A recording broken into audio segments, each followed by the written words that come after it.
What's up guys, Max Wilson back at you with another video. We are out here on Green Bay. We're up in Door County right now and we're dealing with some adverse conditions today. As you guys can see, it is flat calm, and there's a few tips and tricks that I've learned over the years on what you can do, change up your hair jig cadence and presentation to put a few more fish in the boat. So stay tuned, you're gonna learn a lot. We're gonna catch a lot of fish, and if you guys haven't hit the like or subscribe button, go down below, smash that subscribe button, because we got a lot more cool videos coming after this.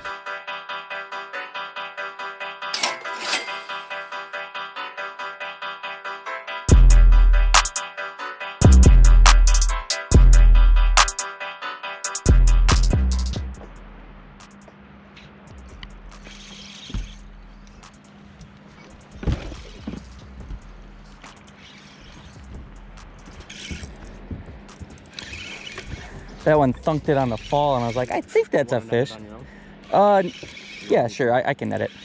Fine. I'll get it on this side. That's just what I was talking about. Right on that fall, I'm coming down that break.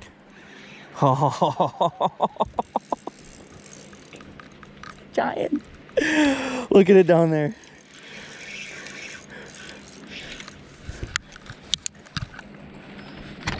Ah! Not my cleanest job. Let's go. That never gets old. Oh my goodness. Off in the net.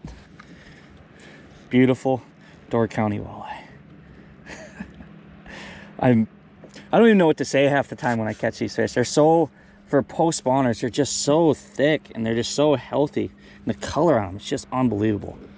These fish are sitting up there in the shallow rocks. They're recovering from spawn, and they're sitting there feeding, just putting the feed bag on. And on these neutral days, a lot of these guys, a lot of my buddies that are out today, I just had a guide trip that I just got done with. We probably had 40 fish today. And, you know, a lot of my buddies that were out fishing, they had 5, 6, maybe a little less. They struggled.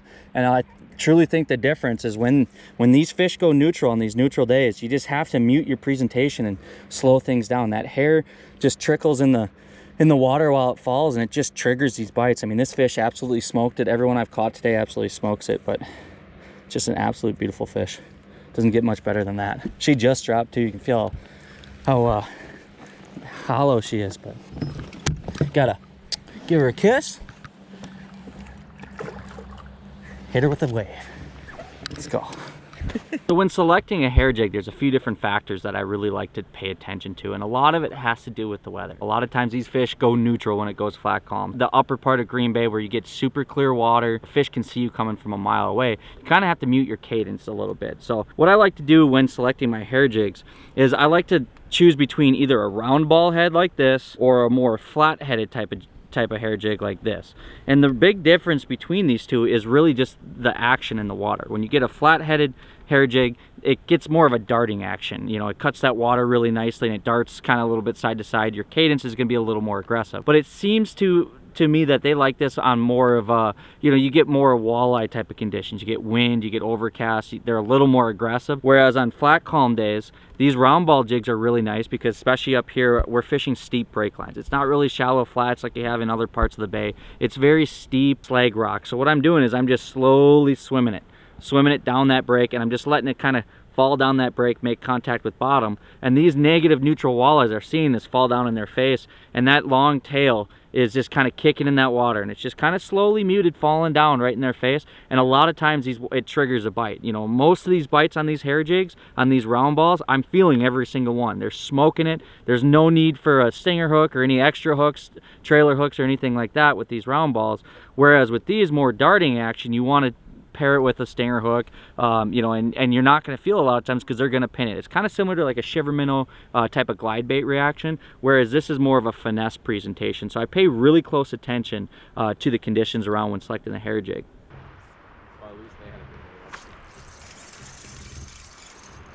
Heck yeah. Talk about a hook set.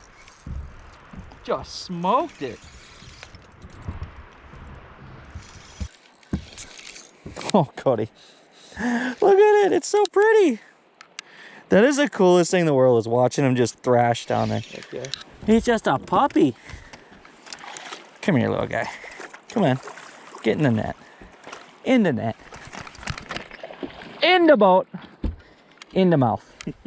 what's incredible about this bite, guys, we're closing in on 50 walleyes today.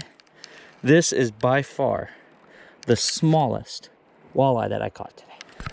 But you know what? Big, small, tall, short, I love them all. That's the thing with this rod. The feel is everything. That fish hit it on a complete slack line. I still was able to feel that, and just barely was in there. Didn't get a great hook set, but I had enough backbone, enough power. So I set the hook on a bunch of slack line, but enough power, drive that hook home, keep that fish pinned. That's just a beautiful fish. It's biting my thumb currently.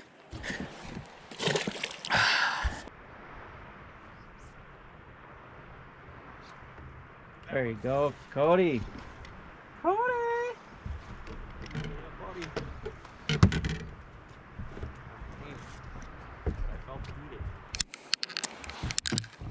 I'm coming.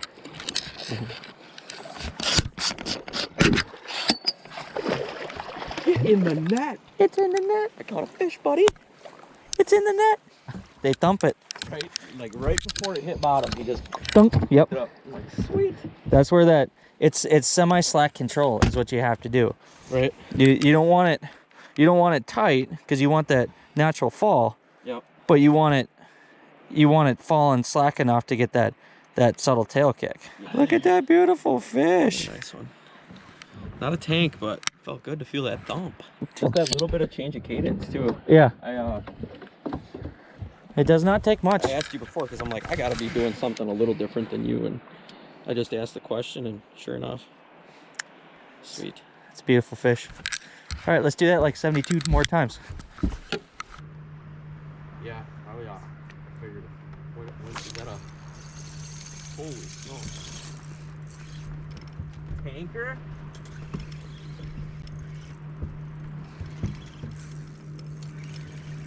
Smoked it. Cody, you know what this one did? Smoked it. Smoked it. They are getting aggressive. The sun is going down. Oh my goodness, Cody. Look at the head on that thing. Look at how that thing ate it, dude. Just. Are you kidding me? Look at that. Thing is long and skinny. This fish has some big brain energy right here. Look at this. You guys want to play a game? It's called Find the Hair Jig. There it is. Just wow. So guys, one of the things that is very important when it comes to selecting hair jigs and this whole entire presentation is my line.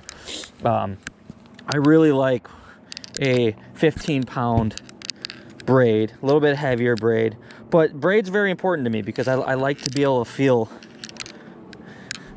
I like to be able to feel everything. I like to be able to feel a braid. But when I'm selecting a leader, I like a good fluorocarbon leader. So a 15-pound Abrazex is what I like from Seagar.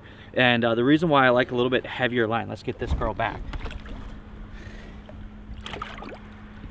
And off she goes. But the reason why I like a little bit heavier fluorocarbon line, not only does it withstand the abrasion resistance when you get in these, you know, jagged rocks, you get zebra mussels, any sort of jaggedness down there, you'll get frays in your line, so that Abrazex, that little bit heavier line, it will withstand that. But also, the heavier the line with fluorocarbon, the more reaction you're going to get. If I went to like a lighter fluorocarbon, you're not going to get as much stringiness, you're not going to get as much action. So you're really going to have to work it a lot more to get that action out of the bait. That heavier pound fluorocarbon gets a little more jump out of it, so I can get a little more action out of the bait, so I can really have total control of that bait at all times. And I don't have to worry about nicks, frays, any of that, so when I do get a bite, I can jack the hook set and really drive that hook home. If you guys want to catch a lot of fish and have a lot of fun, start chucking hair jigs for cold water, spring, post-spawn walleyes.